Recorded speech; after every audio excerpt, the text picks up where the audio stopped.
नमस्कार, भक्ति दर्शन समाचारमा स्वागत छ। म हेमा शर्मा। आज मिति 2078 साल श्रावण महीनाको 10 गते आइतबार राक्षस नाम संवत्सर सूर्य दक्षिणायन वर्षा ऋतु श्रावण कृष्ण पक्षको प्रतिपदा तिथि 29:19 उपरान्त द्वितीय तिथि। चन्द्रमा मकर राशिमा इस्वी सम्मत 2021 जुलाई महीनाको 25 तारिक साग सम्मत 1942 र नेपाल सम्मत 1141। आज सूर्य बिहान 5:24 र सूर्यास्त साँझ 18:55। सर्वप्रथम अहिलेसम्मका प्रमुख समाचार। प्राकृतिक एवं धार्मिक महत्त्व बोकेको सोलुखुम्बुको दुधकुण्डमा विशेष गरी श्रावण महिनामा श्रद्धालुहरूको उपस्थिति रहने स्थानीय तथा बाह्य पर्यटकको सहजता र सुलभतालाई मध्यनजर गर्दै यस स्थलमा विभिन्न भौतिक पूर्वाधारहरूको निर्माण तथा विकास गर्नु आवश्यक। दाङको लमही नगरपालिका स्थित रिहारमा बगार बाबा धार्मिक क्षेत्रमा सडक गाई बाछाको उद्धार गर्दै गौशाला सञ्चालन। 100 बढी गाई बाछाको उद्धार गरी संरक्षण प्रदान गरिएको गौशालामा आय आम्दानीको स्रोत तथा सहयोग खासै नरहेकाले गौशाला सञ्चालनमा समस्या भएपछि श्रद्धालुहरूलाई सहयोगका लागि आग्रह। नगरी पोखरामा निर्माणाधीन अन्नपूर्ण केबल कारको काम अन्तिम चरणमा। झण्डै 1.5 अर्ब लगानीमा बनेको केबल कार सञ्चालन भएपछि सराङकोटबाट बिहानको सूर्योदय पोखराको रमणीय स्थान हिम श्रृङ्खलाहरू लगायत विभिन्न रमणीय स्थानको अवलोकन गर्न सकिने भएकाले आन्तरिक एवं बाह्य पर्यटकको आकर्षण बढ्ने विश्वास। नेपालमा जलवायु परिवर्तनले पारेको असरलाई न्यूनीकरण लगायतका क्षेत्रमा काम गर्नका लागि 2वटा अन्तर्राष्ट्रिय संस्थाबीच सहमति पत्रमा हस्ताक्षर। पर्यटकीय विकासका गतिविधि सहरीकरणमा जोड दिँदै गरिबी निवारण गर्ने कामका लागि क्षेत्रीय सहयोग तथा समन्वयका कामलाई प्रवर्धन गर्ने योजना। धनुषाका डोम समुदायद्वारा सामाजिक छुवाछुत र राज्यको विभेदमा पर्ने गरेको गुनासो। अधिकांश डोम जातिको घर जग्गा तथा नागरिकता नहुँदा त्रिपाल मुनि जीवनयापन गर्न बाध्य। अछुत मानिएकै कारण घर भाडामा पाउन तथा होटल घर पसल तथा साना कल कारखानामा रोजगारी पाउन मुस्किल परेको उनीहरूको गुनासो। पहिलो पटक विद्यार्थीहरूलाई स्याटेलाइट प्रविधि सम्बन्धी तालिम प्रदान। तालिम पाएपछि विद्यार्थीहरूमा नयाँ खोज अनुसन्धान गर्न तथा सामान्य मेसिन बनाउन सक्ने क्षमताको विकास। प्रधानमन्त्री रोजगारी कार्यक्रमका श्रमिकहरूलाई जनप्रतिनिधिको व्यक्तिगत काममा प्रयोग। रोजगार कार्यक्रममा ससाना बालबालिकाको प्रयोग गरिएको पाइएपछि उत्पन्न विवादका कारण घटना सार्वजनिक।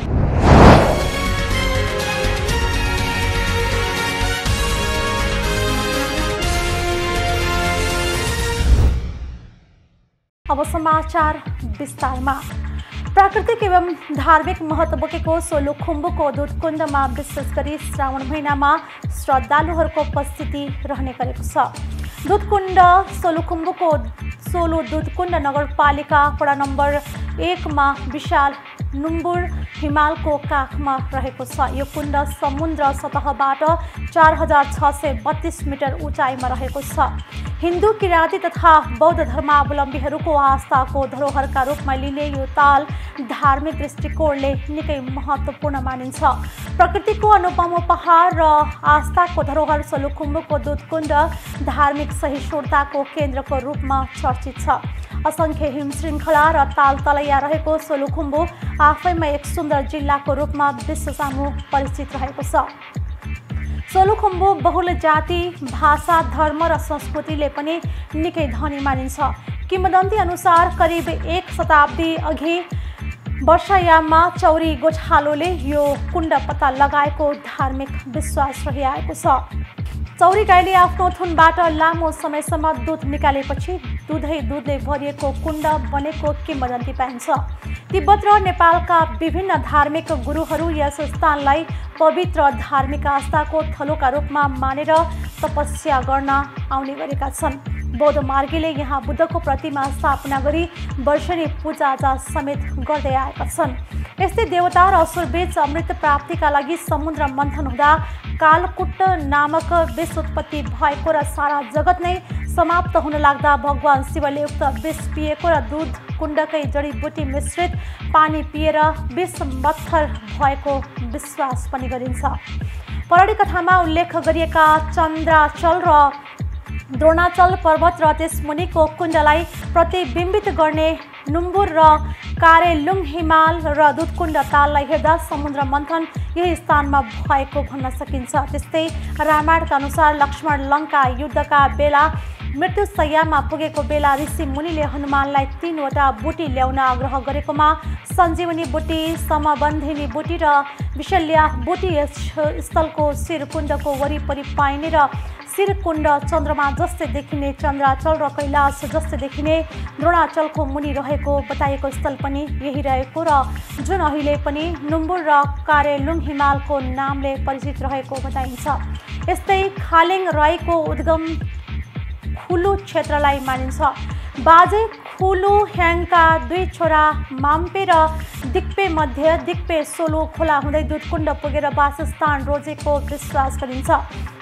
मुन्दुम मरण संस्कारमा मृत्यु पश्चात मृतकका आत्मालाई सोलुबाट बाटो देखाउँदै फुलेलीबाट चौसेट हुँदै दुधकुण्ड पुर्याउँछ र त्यहाँ गएर पूजा गर्दा आत्माले शान्ति पाउँछ भन्ने विश्वास राख्दछन्।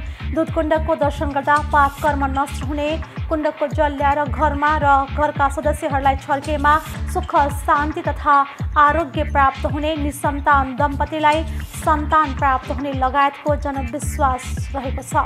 दुधकुण्ड सामुदायिक वन रेड क्रस सोसाइटी जस्ता सङ्घ संस्था तथा अन्य निकायहरू यस क्षेत्रको संरक्षण र सम्वर्धन र प्रचार प्रसारमा जुटिरहेका छन्। राज्यले यस क्षेत्रको विकासका लागि थप भूमिका खेल्नुपर्ने देखिन्छ। स्थानीय तथा बाह्य पर्यटकको सहजता र सुलभतालाई मध्यनजर गर्दै यस स्थलमा विभिन्न भौतिक पूर्वाधारको निर्माण तथा विकास गर्नुपर्ने आवश्यक देखिन्छ। दाङको लमही नगरपालिका स्थित रिहारमा बगार बाबा धार्मिक क्षेत्रमा गौशाला सञ्चालित रहेको छ। यस गौशालामा 100 भन्दा बढी सडक गाईलाई संरक्षण गरिएको छ। गाईलाई छाडा रूपमा छोड्ने प्रचलन बढ्न थालेपछि संरक्षण गर्ने उद्देश्यले स्थानीय बुद्धिजीवी समाजसेवीहरूको पहलमा विक्रम सम्वत 2072 सालको लक्ष्मी पूजाका दिनदेखि गोरक्ष संरक्षण सम्वर्धन समिति गठन गरी सडक गाई बाछाहरूलाई संरक्षण प्रदान गरिएको हो। लमही नगरपालिका वडा नम्बर 9 स्थित बगार बाबा धार्मिक क्षेत्रमा रहेको गौशालाको व्यवस्थापन तथा भौतिक पूर्वाधार निर्माणमा सहयोग जुटाउने उद्देश्यले विभिन्न धार्मिक अनुष्ठान समेत आयोजना गरिएको थियो। हाल स्थानीय सरकारको सहयोगमा टिनको छानाले छाएको गोठ निर्माण गरिएको बताइएको छ। आर्थिक अभावका कारण गौशाला सञ्चालनमा भने समस्या भइरहेको बताइएको छ। धार्मिक, पौराणिक तथा ऐतिहासिक रूपले अति नै महत्त्व बोकेको यस रिहार क्षेत्रमा प्राचीन समयमा 9 लाखसम्म गाई चरिचरण गरिएको क्षेत्रका रूपमा प्रख्यात रहेको कथन छ। लौरी रिहार भनेर चिनिने यस स्थलमा नुन चटाउन अन्यन्त्रका चौपाया पनि ल्याउने गरिएको बताइन्छ। उक्त कार्यलाई रिहार चटाउने पनि भनिन्छ।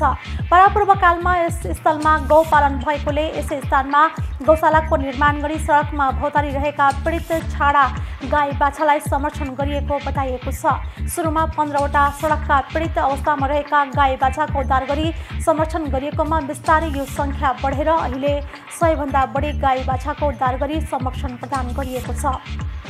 हाल भने गाई बाछाको सङ्ख्या बढ्दै गएको र आय आम्दानीको स्रोत तथा सहयोग खासै नरहेकाले गौशाला सञ्चालनमा समस्या रहेकोले गौशाला सञ्चालन हेतु श्रद्धालुहरूलाई सहयोगको आग्रह गरिएको छ। आज यो हामी गौशालामा सिद्धला भएका छौँ।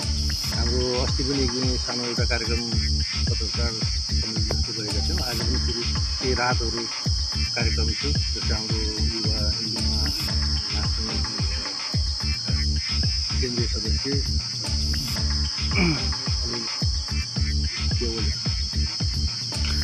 सरोज ओझाले चाहिँ 72 सालदेखिबाट यो गौशाला स्थापना गऱ्यौँ। पहिला 15वटा गाईबाट सुरु भएको गौशाला आज हामी 105 गाईको गाई आश्रम हाम्रो गौशाला। यस्तो भूमिको महत्त्व त अब यदि सम्पूर्ण कुरो त अब आफ्नो जानकारी छैन। भनाइ म सुन्न आगोमा भगवान् द्वापर युगमा भगवान् कृष्णले 9 लाख गाई चराएको ठाउँ यो ठाउँ। यहाँबाट जाने मथुरा वृन्दावनसम्म जाने अनि उहाँबाट क्रमश यहाँ ल्याउने यहाँ यस्तो प्रभु पनि रहेको ठाउँ हो यो। त्यसै कारणले यहाँ मठ मन्दिर देवी देवताको पनि धेरै मठ मन्दिरहरू छन्। यो गौशाला यो गाई यहाँ चर्ने भएकै ठाउँ कारणले उस बेला कृष्ण भगवान्ले तिनवटा गाईलाई नुन खुवाउनको लागि नुन हालेको भएको कारणले पनि यहाँ चाहिँ असँगैको नुनको मात्रा छ। रिहार जसलाई रिहार पनि भन्छौँ हामीले, सेतो देखिन्छ हिउँदोमा, आजभोलि देखिँदैन। यहाँको पानी खाएपछि त्यो अझै पनि नुन खाएको जस्तो अनुभव हुन्छ, नुनिलो हुन्छ। हामीसँग धेरै समस्या छ। अझै गोठ एउटा मुस्किलले एउटा बनेको छ। 5 लाख एउटा हाम्रो वडाबाट चाहिँ बजेट परेको थियो। त्यो 5 लाख र अरू प्लस हामीले 5 लाख जति खर्च गऱ्यो। 10-11 लाखको चाहिँ यो लागतमा गोठ बनेको छ एउटा। बाँकी चाहिँ एउटा यो उड्ने बाटो हो यो, अनि प्लस एउटा गाईलाई पानी खाने पोखरी हो। यो पनि चाहिँ राष्ट्रपति समयबाट आएको बजेट हो। यो 7 लाखको बजेटमा बनाएको हामीले। बाँकी चाहिँ अरू चाहिँ बजेट हामीसँग कुनै आएको छैन। सरकारले एक किसिमले हामीलाई नदेखेको जै रूप गरेर सरकारले व्यवस्था रूपले गरेर हामी यहाँ गौशाला परिवार लगायत गाईले चाहिँ दुःख पाएको अवस्था छ। गाईका यहाँ बस्ने यिनी महाराजहरू भनौँ न, यहाँका चाहिँ गाई हेर्नेवाला बस्नेवालाहरूलाई बस्नेको व्यवस्था बास पनि छैन राम्रो, एकदम बहुत जीर्ण भएको अवस्था छ। मन्दिर पनि एउटा राधाकृष्णको छ, उसमा पनि चाहिँ कुनै व्यवस्था छैन। त्यतिकै मूर्ति मात्र राखेको छ, प्रायः 3 भएको छ। नेपालमा जलवायु परिवर्तनले पारेको असरलाई न्यूनीकरण लगायतका क्षेत्रमा काम गर्नका लागि 2वटा अन्तर्राष्ट्रिय संस्थाबीच सहमति पत्रमा हस्ताक्षर भएको छ। विश्व वन्यजन्तु कोष WWF र अन्तर्राष्ट्रिय एकीकृत पर्वतीय विकास केन्द्र इसिमोड बीच नेपालको भूपरिधि तहमा जैविक विविधताको संरक्षण, जलवायु परिवर्तन अनुकूलन, प्राकृतिक विपद व्यवस्थापन, वायु प्रदूषणको नियन्त्रणका लगायतका विषयमा अध्ययन अनुसन्धान गर्दै समुदाय स्तरमा काम गर्नका लागि शुक्रबार सहमति पत्रमा हस्ताक्षर भएको हो। WWF का तर्फबाट राष्ट्रिय प्रतिनिधि डाक्टर घनश्याम गुरुङ र इसिमोडका महाप्रबन्धक डाक्टर पेमा ग्याम्सो बीच शुक्रबार सहमति पत्रमा हस्ताक्षर भएको हो। WWFले विश्वभरि संरक्षणका क्षेत्रमा काम गर्दै आएको छ भने इसिमोडले हिन्द कुश हिमालय क्षेत्रका नेपाल, भारत, पाकिस्तान, चीन लगायतका देशमा काम गरिरहेको छ। इसिमोडले विज्ञानमा आधारित जलवायु परिवर्तनको पारेको असर र अनुकूलनका लागि अपनाउनु पर्ने उपाय, पानीको स्रोतको अवस्था, जैविक विविधता लगायतका क्षेत्रमा अध्ययन अनुसन्धानका लागि काम गरिरहेको छ। पछिल्ला दिनमा नेपालमा बढी पहिरो, हिमताल फुट्ने जस्ता जोखिम बढिरहेका बेला यी दुई संस्थाले स्थानीय समुदाय, स्थानीय सरकार र सङ्घीय सरकारसँग मिलेर काम गर्ने योजना बनाएका छन्। पर्यटकीय विकासका गतिविधि सहरीकरणमा जोड दिँदै गरिबी निवारण गर्ने कामका लागि क्षेत्रीय सहयोग तथा समन्वयका कामलाई प्रवर्धन गर्ने योजनाका लागि पनि सहमति पत्रमा हस्ताक्षर भएको छ। पर्यटकीय नगरी पोखरामा निर्माणाधीन अन्नपूर्ण केबल कारको काम अन्तिम चरणमा पुगेको छ। कोरोनाका कारण जापानिज प्रविधिहरू जापान गएकाले उनीहरू आएपछि केबल कार सञ्चालनमा आउने बताइएको छ। केबल कार सञ्चालनमा आएपछि नेपालीहरूका लागि 600, सार्क देशका नागरिकहरूका लागि 700 र अन्य देशका नागरिकहरूका लागि 800 रुपैयाँ लाग्ने कम्पनीले जानकारी दिएको छ।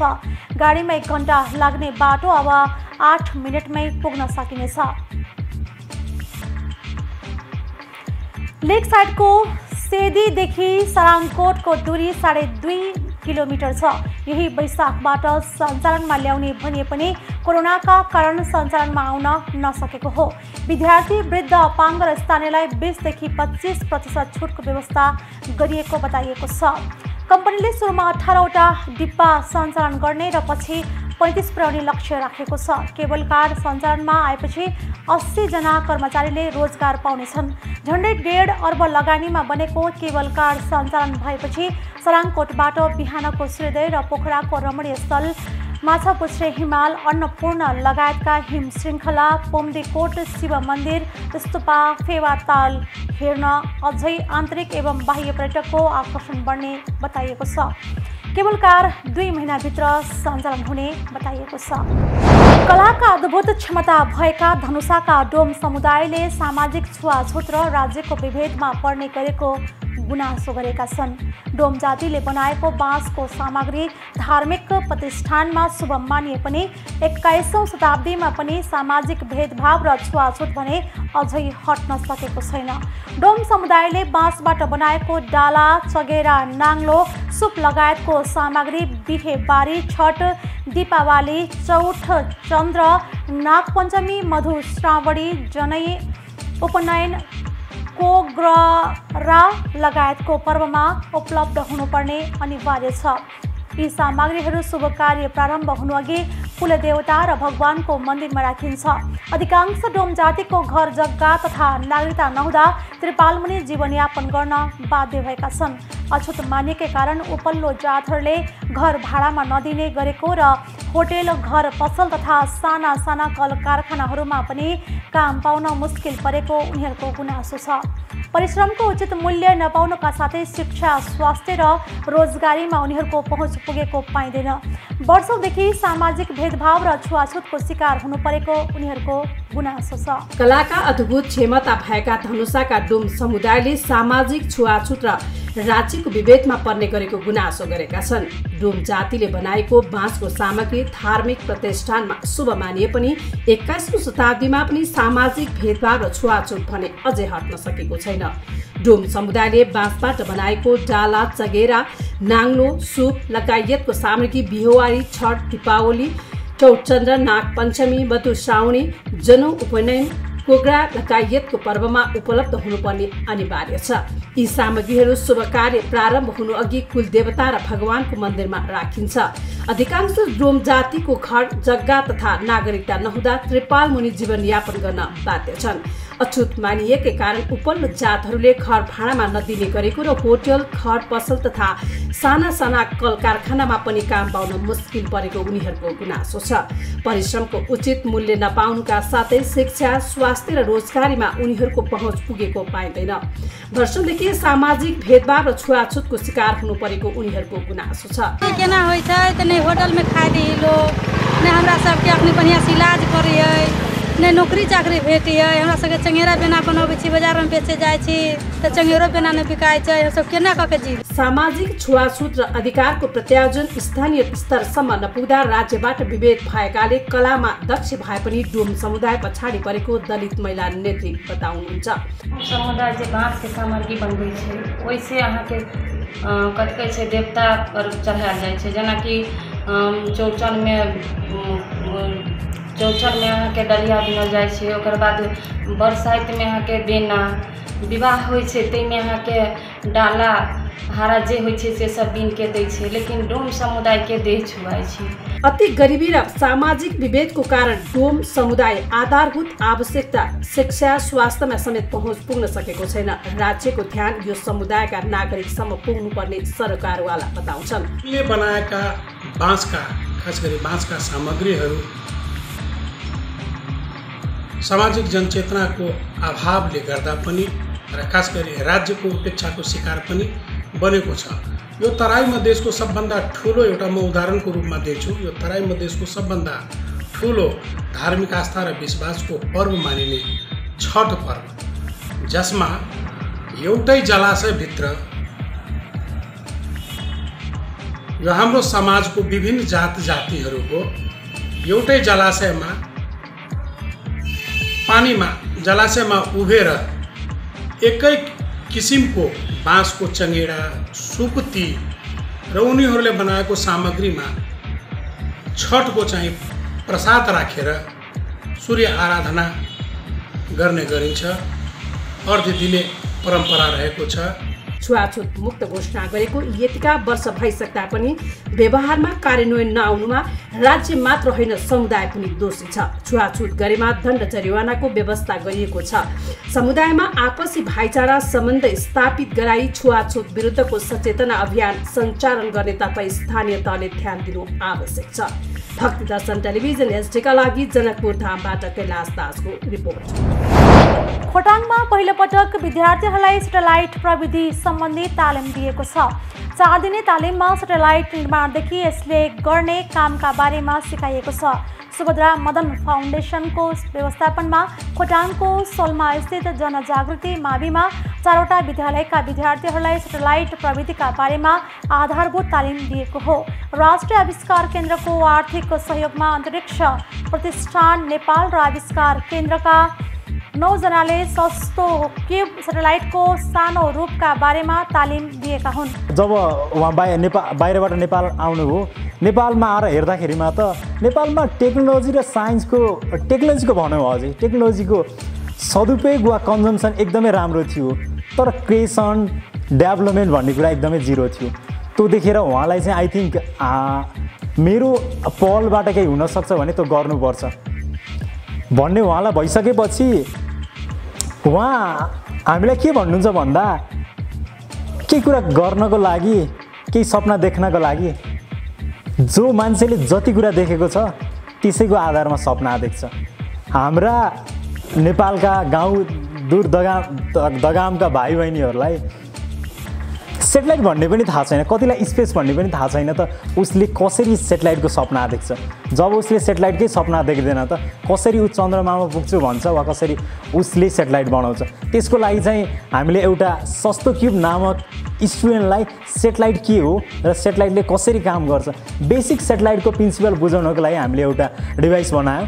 यो डिभाइस चाहिँ मैले अगाडि पनि भनेको थियो, यो डिभाइस चाहिँ सेटेलाइटको न्यानो सेटेलाइट क्याटेगोरीमा पर्छ र यो चाहिँ न्यानो सेटेलाइट क्याटेगोरीको सबैभन्दा सानो 1U स्ट्रक्चर हो, जसमा चाहिँ 100 mm क्युबको एउटा बक्स हुन्छ र यो भित्र सबै सेटेलाइटको सिस्टम राखिएको हुन्छ र यो युज गरेर चाहिँ हामीले स्कुलमा पुगेर स्कुलका भाइ बहिनीहरूलाई चाहिँ सेटेलाइट के हो, सेटेलाइटले कसरी काम गर्छ त्यसको बारेमा चाहिँ हामीले बुझाउँछौँ। जनजागृति मावि, हिमालय मावि, सरस्वती मावि र पञ्च माविका विद्यार्थीहरूलाई सेटेलाइट प्रविधिको तालिम दिएको हो। तालिम पाएपछि विद्यार्थीहरू नयाँ खोज अनुसन्धान गर्न तथा सामान्य मेसिन बनाउन सक्ने क्षमताका भएका छन्। यो 4 दिनमा चाहिँ हामीले बेसिक इलेक्ट्रोनिक्सको बारेमा ट्रेनिङ गरेका थियौँ र यो 4 दिनमा चाहिँ हामीले एकदमै बेसिक कुराहरू इलेक्ट्रोनिक्सको, जस्तै यो हामीले स्याटेलाइटको पनि यो क्लास थियो तर एकदमै बेसिक। त्यसमा चाहिँ हामीले बेसिक इलेक्ट्रोनिक कम्पोनेन्ट्स र टुल्सहरू युज गर्न सिक्यौँ र त्यसबाट एक्सपेरिमेन्ट पनि गर्न सिक्यौँ। एलइडीहरू ब्लिङ्क गर्नेदेखि लिएर हामीले त्यो सबै सिकेका छौँ, एक्सपेरिमेन्ट आफैले गरेका छौँ र हामीले यहाँ चाहिँ प्यारासुट बनाउने र एउटा सानो स्याटेलाइट पनि क्यानसेट पनि हामीले बनाउन सिकेका छौँ र त्यो क्यानसेटबाट चाहिँ त्यहाँ चाहिँ सेन्सर हालेर हामीले चाहिँ आफ्नो बसेको ठाउँको टेम्परेचर, प्रेसर, अल्टिट्युड त्यो नाप्न पनि सिकेका छौँ, त्यो थाहा पाएका छौँ र यो ट्रेनिङबाट चाहिँ मैले धेरै कुरा सिकेको छु र मलाई चाहिँ के विश्वास छ भने म चाहिँ अब बेसिक इलेक्ट्रोनिक्सको बारेमा जस्तै यहाँ युज हुने कम्पोनेन्ट्स टुल्सको बारेमा चाहिँ म अरूलाई मजाले बुझाउन सक्छु। यसको कामहरू त्यो चाहिँ मलाई एकदमै ज्ञान भएको छ र यहाँबाट चाहिँ हामीले एक्सपेरिमेन्ट गरेको एलइडी ब्लिङ्क गर्ने पनि म गर्न सक्छु र सिकाउन सक्षम भएको छु र म चाहिँ प्यारासुट बनाउनु पनि सक्छु र सिम्पल एउटा स्याटेलाइट हामीले जुन एक्सपेरिमेन्ट पनि गऱ्यौँ क्यानसेट त्यो पनि म बनाउन सक्छु र अरूलाई पनि सिकाउन सक्छु। मैले चाहिँ त्यति कुरामा सक्षम भएको छु यो ट्रेनिङबाट चाहिँ। अब म टेम्परेचर चेक गर्ने एउटा मेसिन बनाउन सक्छु अनि हाइट चेक गर्ने अनि सेटेलाइट नि बनाउन सक्छु जस्तो लाग्छ। घोक्ने शिक्षाको सट्टा प्र्याक्टिकल शिक्षाको अभ्यास गर्दै र गराउँदै आएको सुभद्रा मदन फाउन्डेसनले विद्यार्थीको अध्ययन गर्ने क्षेत्रलाई बृहत बनाउन सहयोग पुर्याउने लक्ष्यका साथ पहिलोपटक सेटेलाइट सम्बन्धी तालिमको आयोजना गरेको हो। यो चाहिँ सुभद्रा मदन फाउन्डेसन को फाउन्डर मदन राई र यो राष्ट्रिय आविष्कार केन्द्र बिचको समन्वयमा विद्यार्थीहरूलाई धेरै चिजहरू अब विज्ञान प्रविधि बारेमा धेरै चिज सिकाउनुपर्छ भन्ने योजनाका साथ अहिले चाहिँ यो सेटेलाइट प्रविधिको लागि अन्तर्राष्ट्रिय आविष्कार केन्द्रका साथीहरूले आएर सिकाइराख्नु भएको। तालिमको अन्तिम दिन क्यानस्याटबाट सस्तो क्युबको डमी हावामा उडाएर डाटाहरू परीक्षण गरिएको थियो। अन्तरिक्ष प्रतिष्ठान नेपालले तयार पारेको सस्तो क्युब सेटेलाइटको सानो रूपलाई पहिलोपल्ट यही तालिम मार्फत विद्यार्थीहरूमाझ परीक्षणमा ल्याइएको हो। उत्तरीमा प्रधानमन्त्री रोजगार कार्यक्रमका श्रमिकहरूलाई जनप्रतिनिधिको व्यक्तिगत काममा लगाइएको पाइएको छ। रोजगार कार्यक्रममा ससाना बालबालिकाको प्रयोग गरिएको पाइएपछि विवाद बढेको हो। सप्तरीको सप्तकोशी नगरपालिकामा प्रधानमन्त्री रोजगार कार्यक्रमका श्रमिकहरूले आफ्नो नाममा बालबालिकाहरूबाट काम गराउने गरेको पाइएको हो। नगरले तोकेका वास्तविक श्रमिक फिल्डमा नगएर अन्य कामबाट काम गराएको स्वयं श्रमिकले स्वीकार गरेका छन्। एक रिपोर्ट। सप्तरीमा प्रधानमन्त्री रोजगार कार्यक्रमका श्रमिकलाई जनप्रतिनिधिको व्यक्तिगत काममा लगाइएको पाइएको छ। रोजगार कार्यक्रममा ससाना बालबालिकाको प्रयोग गरिएको पाइएपछि विवाद बढेको हो। सप्तरीको सप्तकोशी नगरपालिकामा प्रधानमन्त्री रोजगार कार्यक्रमका श्रमिकहरूले आफ्नो नाममा बालबालिकाहरूबाट काम गराउने गरेको पाइएको हो। नगरले तोकेका वास्तविक श्रमिक फिल्डमा नगएर अन्यबाट काम गराएको स्वयं श्रमिकले स्वीकार गरेका छन्। 15 बुवाको नामबाट गए। प्रधानमन्त्री रोजगार कार्यक्रमको नाममा आएको बजेट प्रभावकारी रूपमा सदुपयोग हुन नसकेको स्थानीयको आरोप छ। मापदण्ड विपरीत बालबालिकालाई श्रममा लगाएको विषयमा जनप्रतिनिधि र स्थानीय बीच विवाद भएको छ। वडा अध्यक्षकै अगाडि श्रमिकले प्रतिकार गरेपछि समस्या सदनमा आएको हो। जनप्रतिनिधिले प्रधानमन्त्री रोजगारको बजेटले आफ्नो खेतमा काम नलगाएको बताएका छन्। खेतीको सिजन थियो, केटाहरू सबै पैसा दिएको छ व्यक्तिगत। अनि किन कामदारले चाहिँ भने त पैसा दिएको छैन त्यसैमा लायो भनेर यहाँ सरले देखाइदिनु। नियम विपरीत काम गर्ने कारबाहीको दायरामा ल्याइने बताउँदा सप्तकोशी नगरपालिकाका नगर प्रमुख उत्तम कुमार शर्माले आवश्यक छानबिन गरेर कारबाही अगाडि बढाइने प्रतिबद्धता जनाउनु भएको छ। त्यो चाहिँ एउटा समिति छ, त्यसको चाहिँ नि अध्यक्ष पनि छ। उसले चाहिँ ती कुराहरू चाहिँ हाजिरी गराउने अनि ती तोकिएका मान्छे को आए आएनन् त्यो चाहिँ हेर्ने चाहिँ समिति छ। अब त्यो समितिलाई पनि वडा समितिले चाहिँ निगरानी गर्ने। नगरमा यसअघि पनि विभिन्न अनियमिततामा छानबिन समिति बनेको भए पनि प्रभावकारी काम हुन सकेको छैन। विगतमा बनेका छानबिन समितिले अनुगमन गरी दोषी देखिएकाहरूलाई समेत अहिलेसम्म कारबाही हुन सकेको छैन। जनताका सेवक नै मालिक बन्न थालेपछि जनप्रतिनिधिप्रति जनताको विश्वास कम हुँदै गएको छ भने जनतामा निराश छाएको छ। भक्ति दर्शन टेलिभिजन एसडीका लागि सप्तरीबाट सुमन रायमाझीको रिपोर्ट।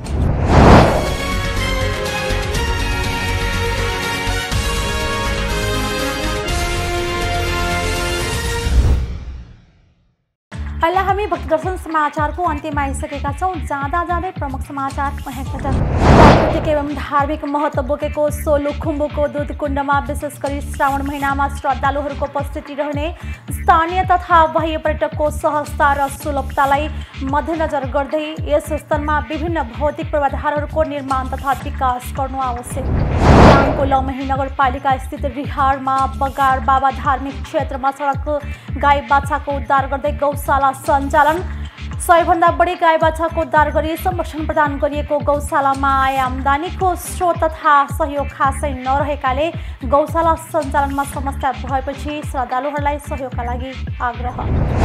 नगरी पोखरामा निर्माणाधीन अन्नपूर्ण केबल कारको काम अन्तिम चरणमा।